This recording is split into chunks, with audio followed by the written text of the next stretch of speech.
Go. Hello, citizens of YouTube land. Hey. It's your president and your VP back once again with, well, what's probably going to be the start of a new series for us. Probably going to call this one Tom and Jerry Thursday. Going to delve deep into the made for TV / direct to DVD Tom and Jerry movies that have come out in recent years. Oh, great. This first one is Tom and Jerry and the Wizard of Oz. And it came out August 23rd, 2011. I think it was the first one. I'm not sure. It was the first one to go down this deep, deep rabbit hole. Yeah. Or maybe it could have been Robin Hood and his Merry Mouse. I'm not sure, but we're going to touch on a bunch of them for you guys because we like to share our pain with you guys.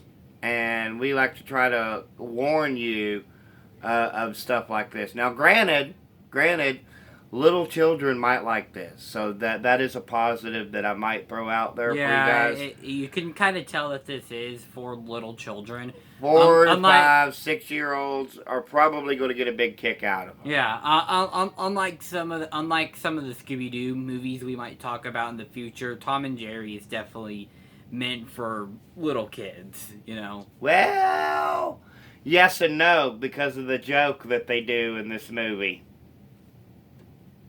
With the crows? Oh, yeah. Yeah, okay. Okay, so, it's directed by Spike Brand. It has, Gray DeLisle, who most people do not know, but I'm going to tell you because that's what we do here. She, for a long time, was the voice of Daphne. And, she still is. Okay, still is the voice of Daphne in the Scooby-Doo universe. So she plays, she does the voice of Dorothy in this movie. Yeah. Also, fun fact, guys, I gotta throw this one out here too. Rob Paulsen, who's a tremendous voice actor. Best known as the voice of Donatello in the 1980s Teenage Mutant Ninja Turtles TV series. Also, the voice of Pinky in, Animaniacs. Yeah. Or it may have been Yakko or Wacko. I think it was one of those two, not Pinky. I'll have to double check on that one. So, oh no. Tom and Jerry in this one are growing up on a farm in Kansas. With Dorothy. And it happens to be the Gale farm. Oh, and guess what? Jerry is the farm's freaking accountant. It makes no sense. No, not at all. I do have to admit, I was laughing at some points in this movie due to the slapstick. Because well, Tom and Jerry slapstick, for those of you who grew up on it, which is pretty much everybody, I think everybody's seen a Tom and Jerry cartoon at least once. You know, they're widely considered for their sound effects, resulting in their slapstick. And so the slapstick of Tom and Jerry is pretty good. But if you're looking... Tom's yells are pretty funny as well. If you're looking for the story of Wizard of Oz, you're going to kind of, sort of get it. And if you're looking for Tom and Jerry, you're definitely going to get some Tom and Jerry. But honestly, what this movie is they took the story of the Wizard of Oz, and they took Tom and Jerry, and they superimposed it into Tom and Jerry. Now, I also have to talk about Dorothy's character design. Her eyes, guys, are gigantic. I mean, gigantic. You look into those eyes, and you are staring into the depths of the abyss. Yeah. I promise you that. Whatever you do, do not stare into the eyes. Dad, you gotta remember that the reason why Gray was even in this movie was because Frank Welker was doing the voice of Toto. Yeah, that's also uncredited, but he is the voice of Toto. Which, of course, for those of you who don't know, Frank Welker has done much more than Scooby-Doo. He was also the voice of the tiger in Aladdin and a bunch of other stuff as well, guys. Yeah, and he was also the voice of the Falcon in Quest for Camelot. I did not know that. Yeah, he was like it was either an eagle or falcon, but it's like the main bird that the main bad guy has, you know. So I don't even really need to touch on the plot too much because who here hasn't seen The Wizard of Oz? And Put your hands down. Yeah, there might be one or two. If you haven't seen it, go watch it right now. Okay, we might eventually do Wizard of Oz all on its own because Probably it's a around classic. Easter.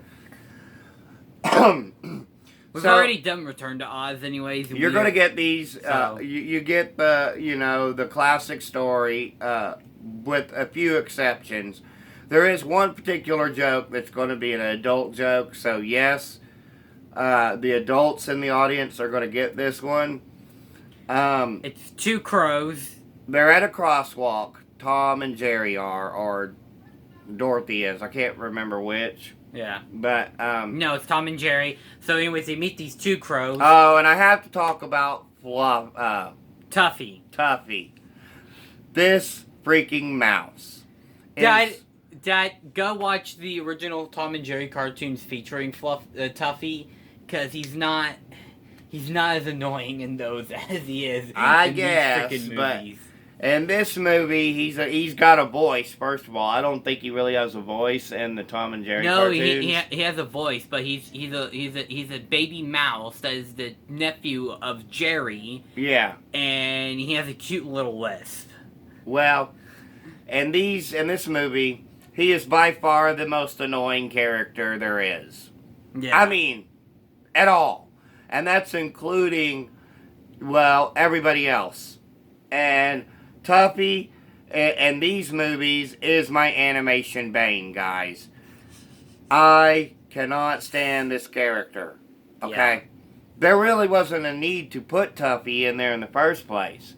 I think that was, I don't know, maybe a service to Tom and Jerry fans. But this Probably version's not going to appeal to Tom and Jerry fans. No.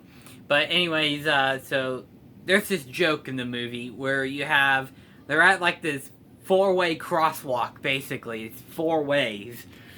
And then they meet these two crows. They come out of nowhere, and Tuffy, he asks them, "Hey, have you seen a little girl skipping through here?" And he's like, "Yeah, she went that way." And then the other crow's like, "No, they didn't go that way. They went that way." Well, some people go both ways. I'm like, No, they say no man has went down that way. And he goes, some men go both ways.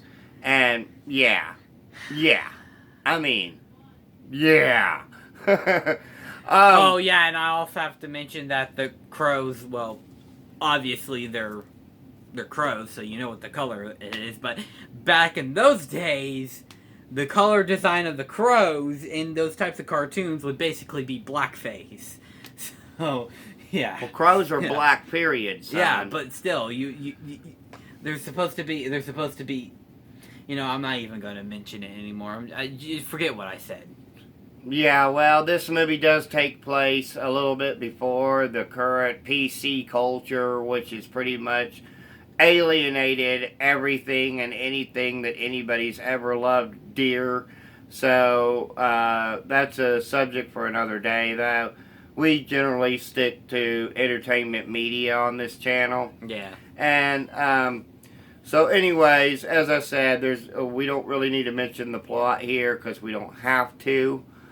Yeah, if you've seen The Wizard of Oz, and if you've seen any normal Tom and Jerry cartoon, and you know that they shouldn't go together, then don't watch the film. But I mean, the animation I did appreciate a little bit of the Dorothy's traditional. eyes. Yes. Seriously, what did they do to her? I did appreciate a little bit of the old school kind of animation style they had with it. But this is not a good movie. It's not an absolute horrible movie by no means. And if you're looking for a time killer to sit your 4 or 5-year-old in front of the TV, maybe do that, guys. But elsewise, you don't really need to watch it because you already know what it's going to be. So with that, but, if you think that Tom and Jerry and the Wizard of Oz is the greatest animated film of all time, well, you're wrong. Because I know of a Scooby-Doo movie that's like a million times better, but we'll get to that in the month of Halloween horror.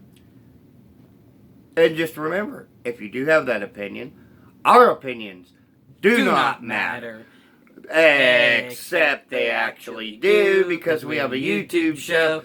Except they actually don't. So, having said that, final rating for me, 2 out of 5. What say you? Also 2 out of 5. Oh, a rare one for you guys. We're completely in agreement for this one. 2 stars out of 5. And that does it for this one. And we'll see you in a couple of minutes, if you're going to be watching these back to back, with the next one, Tom and Jerry and Willy Wonka and the Chocolate Factory. That's a lot of ands. One of those ands shouldn't be there at all. Okay. So with that having been said, guys, we'll see you on the very next one. And all I got to say, to conclude it with our outro, of course, is peace and love from Denny and Son. We'll see you guys next time. Bye.